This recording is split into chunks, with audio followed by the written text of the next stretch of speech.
and gentlemen, the story you are about to hear is true. The names have been changed to protect the innocent. Dragnet.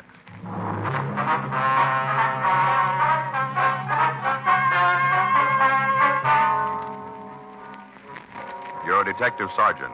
You're assigned the homicide detail. A young man walks into your office and tells you he wants to give himself up. You don't know if you can believe his story. Your job? Check it out.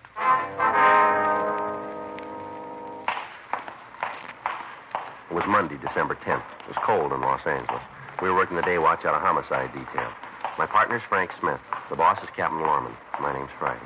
We were on our way back from records and identification. It was 11:15 a.m. when we got to room 42, the squad room. Joe? Yeah, Danny. Kid waiting to see you. Did he say what he wanted? No, said he wanted to talk to you, nobody else. Did he give a name? No, nice-looking kid. All right, we'll talk to him. Be right with it, Joe. I'll check the book. All right.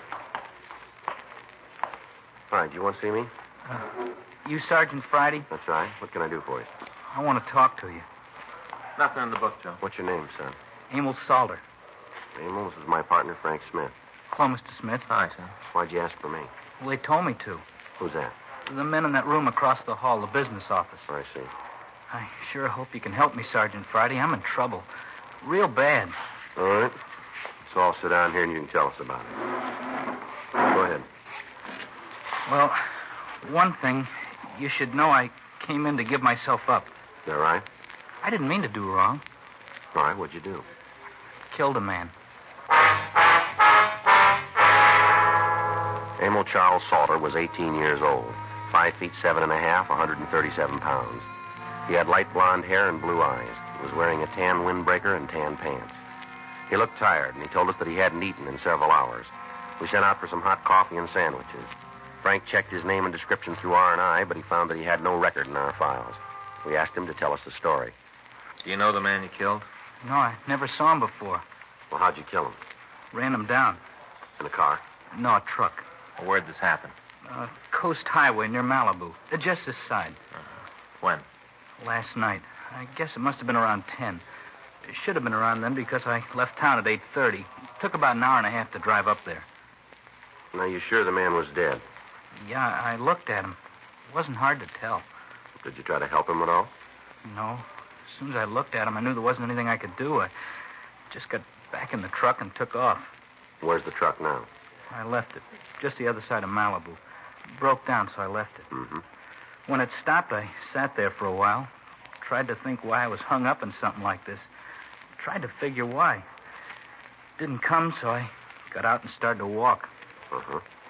All the time I was thinking about the man. I could almost see him.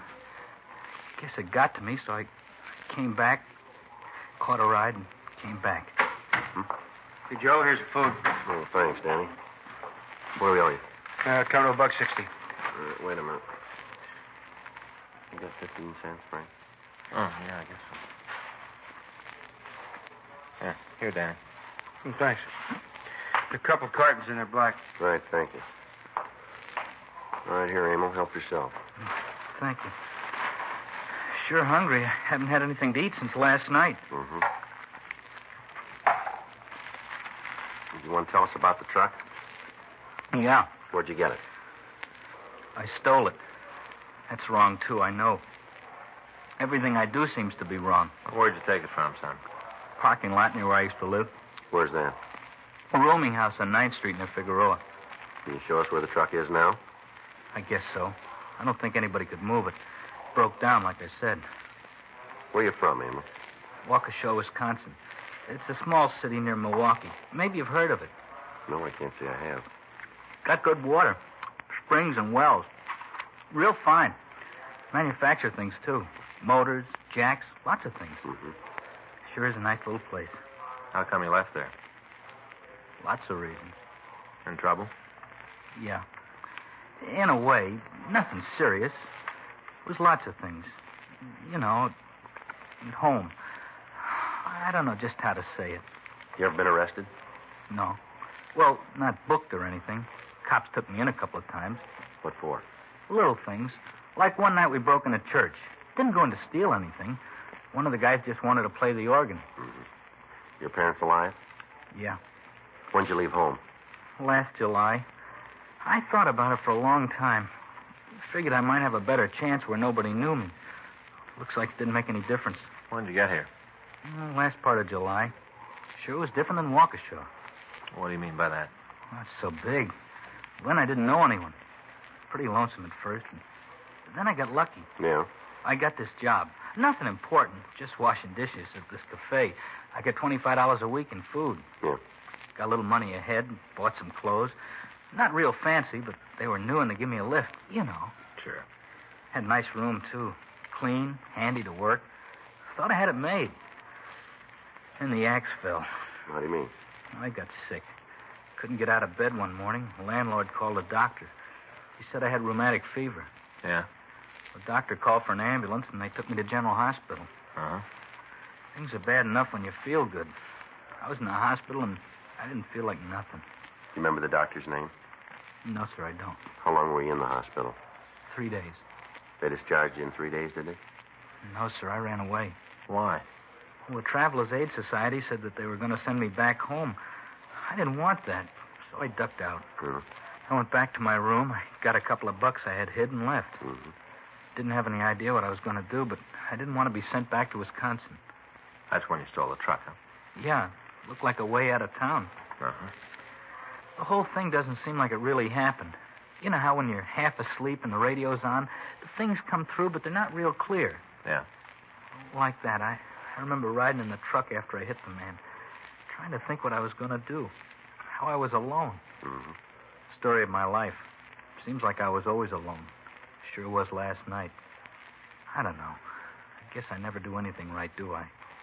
Guess I just don't have the nerve. You did this time. Hmm? You came here, didn't you?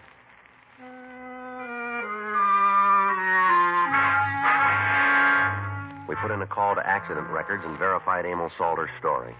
The body of a man identified as Lloyd Holtman, transient, had been found by officers of the Highway Patrol.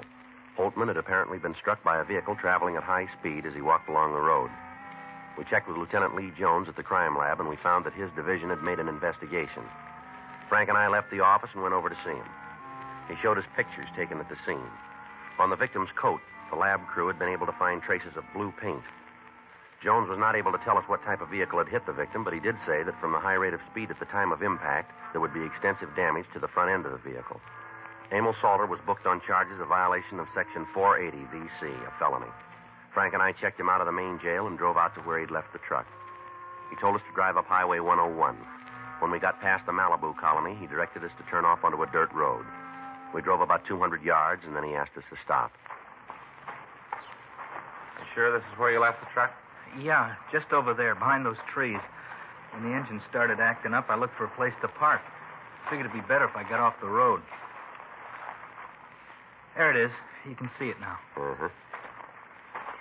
This is the same one you stole last night, is it? Yes, sir. It's the one I was driving. I'll check the front end. Yeah. Did you have anything to drink last night? No, I had enough of that at home. Mm-hmm. You're sure this is the truck you had when you hit that fellow? Huh? Yeah, I'm sure. I don't know what all the questions are about. I said I did it. I'm not trying to hide anything. There's nothing up there, Joe. Front end's clean. Well, it doesn't make a lot of sense, does it? No. I don't understand what the problem is. Well, what you tell us doesn't add up with the evidence here. What do you mean? Well, the report we got says that the man was killed by a blue vehicle. Uh-huh. Now, take a look at that truck, will you? Yeah? Black. We put in a call to the office, and we asked them to send the tow truck out and impound the vehicle. We stood by until they arrived. Frank and I drove Emil Salter to the scene of the accident. He pointed it out for us. According to the information we'd gotten, the location he gave us was the place where Lloyd Holtman had been found. We checked the area, but we failed to come up with anything new. 5:20 p.m., we returned the suspect to the main jail, and we went back to the office. We sent a radiogram to the authorities in Waukesha asking for all available information on Salter. At 6:47 p.m., we checked out of the office. The next morning, December 11th, Frank and I met in the squad room. Hi, Joe. Good morning. See the morning papers? Yeah, guess there isn't much news, huh? Well, sure gave Salter a lot of space. Yeah, wish we could find the answers. I called Lee when I got in. They went over the truck, found a lot of the kids' prints, but they didn't turn anything that would point to an accident. The way the body looked, there should be something on the car that ran him down, shouldn't there? Excuse me. Yes, sir. I wonder if y'all could help me out? Well, we'll try, sir. Come on in. What is it you want? What, their kid in the paper? Sir? You know, a young kid that ran down the old bum, Emo something? Salter. Yeah, that's it. Well, what do you know about it? Well, just take it easy now. A couple of things I got to be sure of before I tell you anything. All right, what's that? Well, I ain't going to get mixed up in nothing. We can't promise you that till we heard what you got to tell. Now, I'm wasting my time. Bye. All right, just a minute. Huh? Maybe I better straighten you out, mister. On what? Well, this kid's sitting in jail right now. He's got a pretty serious charge against him. I didn't make it. Yes, sir, that might be true, but I better tell you this. If you know anything about a felony that's been committed, and you withhold that information, you're liable for prosecution as an accessory. Do you know that? That's the law? Those are the words. Now, the only thing we're interested in is getting the case off the books. We're not going to give your name to the papers. That's a promise? That's a promise. Okay. I told you it'd be pretty bad for me if any of what I tell you gets back to my family. All right. Now, what's your name? Lawrence States. That's Loren? Yeah. You want to sit down? Oh, yeah, thank you. Now, what do you know about this? That emo kid, he ain't guilty. How's that? He didn't do it. How do you know? Oh, I seen the accident. Seen the whole thing. You want to start at the beginning? Now, you're sure none of this is going to get out? We told you, not from us. Okay. Well, I took a drive Saturday night up the coast. I had dinner. Uh-huh. Now, on the way back, I stopped and parked a while. You know, kind of looked out at the ocean.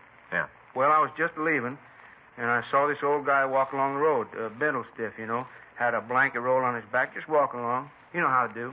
Yes, sir. All of a sudden, this car come roaring down the road. Thing must have been doing at least 90. Come roaring around a turn right at this old guy. Mm-hmm. Well, sir, the old guy saw the car coming right at him, kind of turned and started to run. Wasn't any place for him to go. It's where the road's cut right out of the mountain, you know. Yeah, we were there, we know. Well, I guess he figured the driver swing around him or something, so he run over the side of the pavement, trying to get out the way. Mm-hmm. Didn't do no good. That car plowed right into him. Must have knocked him 150 feet. 122. Well, it seemed a lot further than that. Mm-hmm. Did the driver make any attempt to stop after he hit the old man? Yeah, pulled over the side of the road. Didn't get out of the car, though. Uh-huh. Just stayed there a minute, then he drove off. Yes, sir. Well, sir, I was going to go over and see what I could do for the old fella. I really was. And then this truck drove up. Guy stopped and got out. Walked over to the fella. I figured he'd be able to take care of it, so I left. Did you see the driver of the truck? Yes, sir. Saw him good when he walked in front of the headlights. The same fella in the paper, that emo, what's his name? Salter. Yeah, Salter. You're pretty sure it's the same man? Yes, sir. Now, like I told you, I got a good look at him. Mm-hmm. How about the other man? What can you tell us about him? Not much, except he was driving too fast. Well, how about the car? You know what kind it was? I didn't get a good look at that. How about the color? You notice that? Yeah, it was a blue, kind of light color. Can you give us any description of the driver? No, sir. Could you tell us if it was a man or a woman? Oh, it was a man. I noticed that when he slowed down. He kind of leaned out the window and looked back down the road. It was a man, all right. Could you see the color of his hair? Anything at all about him? No, sir, there wasn't any lights up there. You know, it was dark. Mm-hmm. I couldn't see very good. The main reason I know the driver was a man was the lights from the truck kind of picked him up, and that's when he left. Well, all right, Mr. States. We appreciate what you've told us. Glad to help as long as nobody's going to know. Be pretty embarrassing. Well, how's that? Well, so you see, me and the wife, we ain't been getting along too good. Nothing worth talking about. But a fella don't like to be nagged at, you know. Mm-hmm. Well, there's this little secretary in our office, and she and I talk once in a while. A couple of times we gone out for morning coffee together. Mm-hmm. This last beef with my wife, I figured I'd fix it good. So I asked the secretary for a date. She gave it to me. We got together Saturday night. Had dinner at a place up near Malibu. Mm-hmm. On the way back, we just parked and talked. Nothing wrong, mind you. But I don't guess my wife'd understand if she found out. I see. So you see why I don't want nobody to know about Saturday? It'd be kind of tough to explain. Yes, sir. Got to thinking about it, though, and what that kid, Emo... Salter. Yeah. Got to thinking what he must be going through and decided maybe I better tell about it. Well, sir, it's going to help him a lot. Yep, I guess so. Oh, something else you might be able to use. What's that? Might not be worth anything out of state and all. What's that? The hit-and-run car? Yeah. I got license number.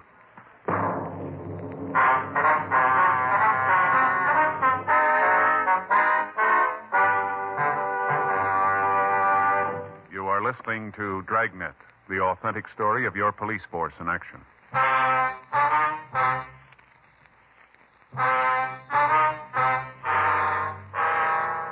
We got the license number of the hit-and-run car.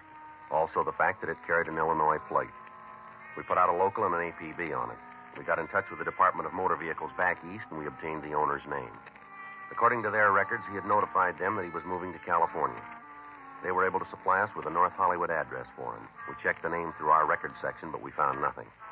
At 5:20 p.m., Frank and I drove out to see him. Yes? Charles Bookman, That's right. police officers. We'd like to talk to you. Come on in. Thank you. This is my partner, Frank Smith. My name's Friday. Hello. How do, sir? I was just having dinner. You mind if I tell my wife to go ahead? Well, we can wait if you like. No, I'll be right back. All right. You want to wait just a minute? Mind if we go with you? I'm just going into the dining room. Yes, sir, but we'll still have to be with you. What's this about? You own a 1954 Pontiac, Yeah, light blue. that's right. Something happened to the car? We want you to tell us, if you will. Well, I don't know what this is all about. Seems you ought to be able to tell me. Where is the car? Well, I don't know. You own a car and you don't know where it is? That's right. Has it been stolen? Well, I don't know. For all I know, it could have been. I haven't seen it for a couple of days. Well, who has it, do you know? My brother-in-law. I let him drive it. You don't know where he is. No, if he smashed up the car, he's going to pay for it, though. I'm not going to be responsible. I'm afraid he's done more than that. I don't know, and he's a real bum. My wife's kid brother can't hold a job for more than 5 minutes. All the time sponging off me. When'd you let him take the car? Let's see. It was Saturday morning. I told him I wouldn't be using it for a couple of days, said he could have it. Mm-hmm. Look, it's my car you're asking about. I got a right to know. If something's wrong, I ought to notify the insurance company. Yes, sir, we understand. But it'd be better if we talked to your brother-in-law about it first. You want to give us his full name? Casey Stedman. Steadman, is that right? That's right. How about a description? No problem. I think I got a picture around if you want that. Yes, sir, it'd help. I'll get it for you. What were you doing over the weekend? I was home. I'm branch manager for the company I work for. I got an annual report I have to get out. I worked on that. Every night? Yeah. Started it Friday night, finished it up Monday afternoon. That's one reason I let Casey take the car. What? To get him out of the house so I could get some work done. Oh, I see. But all he does is sit around and look at the TV. Starts right with the programs for kids and goes straight through the day. I think there's something wrong with his ears, too. Always got set turned up real loud. And anybody can think when he's watching a show. Yes, sir. I had to get him out of the house. Wife won't even let me say anything to him. She knows how important that work is, too. Sometimes I wonder if it's worth it. Well, I wouldn't know about that, sir. Just once. Just once, I'd like to be able to prove to my wife what a bum he is. Just once, so she really believes it. Well, if he was driving your car Saturday night, we'll let you know. What'll that prove? She'll believe it then. We got a complete description of Casey Stedman along with a picture of the suspect. We went back to the office and got out a supplemental broadcast and an APB on him. A check at R&I failed to turn up any information. We talked with his friends and his known associates. None of them could tell us where he was. None of them had seen him since the accident. Wednesday, December 12th, we got a call from one of the larger garages in the city. Yes, sir, that's right. Mm-hmm. When did he call you? I see. All right, we'll be right over. No, if he does, will you try to stall him till we get there? Right. Thank you. Bye. Garage over on 6th. Yeah. Guy hauled a car in this morning, front end all smashed up. Started to work on it, and he thought he better call us. Blue Pontiac? That's right, stains on the fender. Yeah. Mechanic thinks they're blood. Frank and I left the office, and we drove over to the garage. We talked to the owner. He told us that he'd gotten a call to bring a tow truck to the corner of Main and Crocker Streets. When he got there, he met a man who asked him to tow a car to the garage and to do some repair work on the right front fender. We showed him Stedman's picture. He gave us a positive identification. We checked the car over. It was a 1954 blue Pontiac sedan. The license number was the same one that we'd gotten previously. The garage owner went on to tell us that the suspect wanted the car on Thursday night and that it was important that the repairs be made by that time. We asked that we be notified in the event the suspect made an appearance before then. We called the crime lab and we asked them to come down and go over the car. Frank and I went back to the office and we met with Captain Lorman. We told him what we'd found. He told us to be at the garage the first thing Thursday morning in the event Stedman made an early appearance. Frank and I got there at 7:30 a.m. At 4:30 in the afternoon, the suspect still hadn't shown. 4:45, 4:50 p.m. Maybe he figures something's wrong. Doesn't seem likely. No way for him to find out. Think his sister tipped him? No. Bookman said he wouldn't say anything to her about it. Uh-huh. Met him, Frank. Yeah. We got a live one. Well, let's take it. Stedman, Yeah? I'd like to talk to you. Why? Do I know you? Police officers. You on that blue Pontiac over there? Grab him, Joe. All right, mister. Take it easy. Go! I know nothing about it, nothing. I never saw the car before. The fellow that towed it in says you're the one who called him. Well, he made a mistake. Must be a lot of men who look like me. Nothing special about me. Our crime lab's gone over the car. As soon as we roll your fingerprints, we'll be able to tell for sure. What's that going to prove? Maybe I did drive the car. Nothing wrong with that. No law that says a man can't drive a car. We got one that says you can't use it to kill somebody. I didn't do that. Yeah, sure. Oh, you don't believe me, do you? Nope. That's kind of lousy, isn't it? How do you mean that? You walk in here, you already made up your mind I'm guilty. You call that fair? We just got to go with the evidence, mister. Well, you got nothing to prove I was in that car. Nothing to show that I killed anybody. Just trying to make me say I did something I don't know nothing about. All right, come on, let's go. You just wait. You take me to court, I'll tell the whole world about this lousy deal. Yeah, well, I don't know about the world. Yeah? But we'll be there to listen. We took the suspect back down to the city hall. As soon as we had his fingerprints taken and compared with the ones found in the car, we showed him the physical evidence that we had. When it was presented, he confessed to killing Lloyd Holtman. He made a statement, and we took him over to the main jail where he was booked in on a charge of violation of Section 480 V.C., a felony. Before we left the jail, we had Emil Salter brought from his cell to one of the interview rooms. He looked like he hadn't slept for several days. Sit down, Emil. Thanks. How do you feel? Not too good, Mr. Friday. Oh, we got some news for you. Yeah? You didn't kill that man. You're not lying to me. No, we've got the guy that did it. Oh, that's good. Since that night, all I've thought about was that man lying there. I'm glad it wasn't me. Yeah? You know, you still have to answer for auto theft. Sure, I know. Funny. The reason I left home was to build something new. Here I am in jail. Mm-hmm. Just me, I guess. I blame my parents, my brothers, everybody. All the time it's me. There's nobody else to blame, really. Well, you can try it again, Emil. Yeah. But it'll probably be the same. Always on the outside looking in. What do you mean by that? Well, like back in high school. Maybe you'll think it's funny, but like one time I wanted to go to the junior prom. Real bad. Didn't have the right clothes. Didn't have a date. Who'd want to go out with a shrimp like me? Well, did you ask anybody to go with you? No, I knew better. But I went to the prom anyway. Mm-hmm. All by myself. No date, no nice clothes. Just old cords and a beat-up jacket. Want to know how I went? Uh-huh. I sat on the fire escape. Yeah, I watched the whole thing through the gym window, sitting on a fire escape. They had lanterns and stuff. Kids all dressed up real pretty. It was nice to watch. Mm-hmm. Saw the Grand March, everything. Only one trouble. Yeah? Like I said, I was all alone, looking in from the outside. Well, we got to shove off, Emil. Well, thanks for coming over. It's all right. See you, son. Sure. You want to wait here? We'll send an officer in for you. Yes, sir. Thanks again.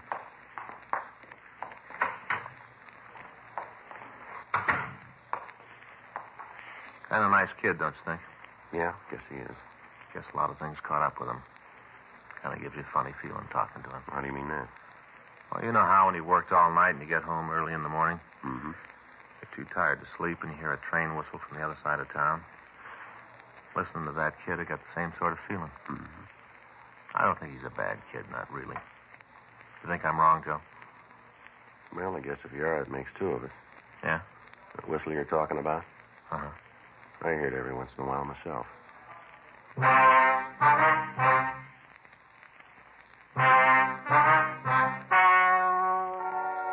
story you have just heard is true. The names were changed to protect the innocent. On April 16th, trial was held in Department 97, Superior Court of the State of California, in and for the County of Los Angeles.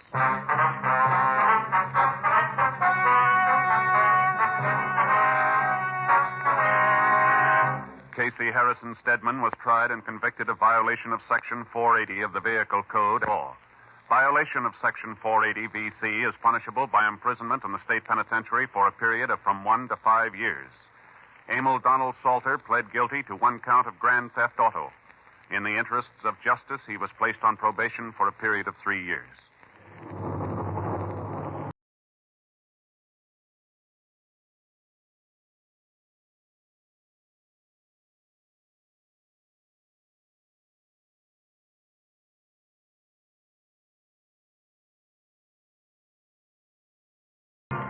You have just heard Dragnet, the authentic story of your police force in action, and starring Jack Webb, a presentation of the United States Armed Forces Radio Service.